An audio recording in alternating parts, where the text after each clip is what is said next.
Continuing our reading for day 25 with Genesis 39. Now Joseph had been brought down to Egypt, and Potiphar, an officer of Pharaoh, the captain of the guard, an Egyptian, had bought him from the Ishmaelites who had brought him down there. The Lord was with Joseph, and he became a successful man, and he was in the house of his Egyptian master.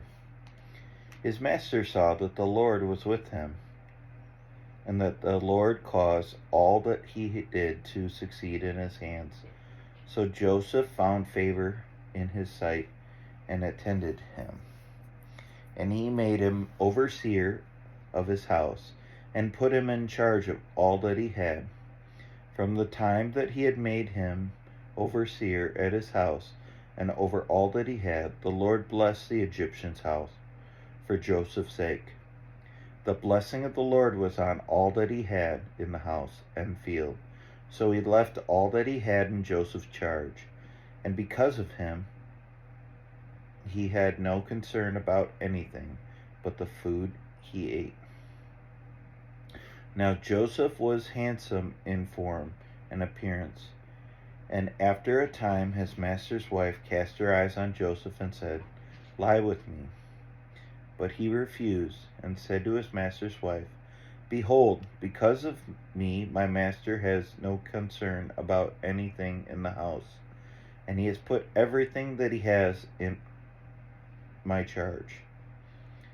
He is not greater in this house than I am, nor has he kept back anything from me except you, because you are his wife. How then can I do this great wickedness and sin against God?" And as she spoke to Joseph day after day, he would not listen to her, to lie beside her, or to be with her. But one day when he went into the house to do his work, and none of the men of the house were in the house, she caught him by his garment, saying, "Lie with me." But he left his garments in her hand, and fled, and got out of the house. And as soon as she saw that he had left his garment in her hand, and had fled out of the house, she called to the men of her household, and said to them, "See, he has brought among us a Hebrew to laugh at us. He came into me to lie with me, and I cried out with a loud voice. And as soon as he heard that, I lifted up my voice and cried out, and he left his garment beside me and fled, and got out of the house." Then she laid up his garment by her until his master came home. And she told him the same story, saying, "The Hebrew servant whom you have brought among us came in to me to laugh at me.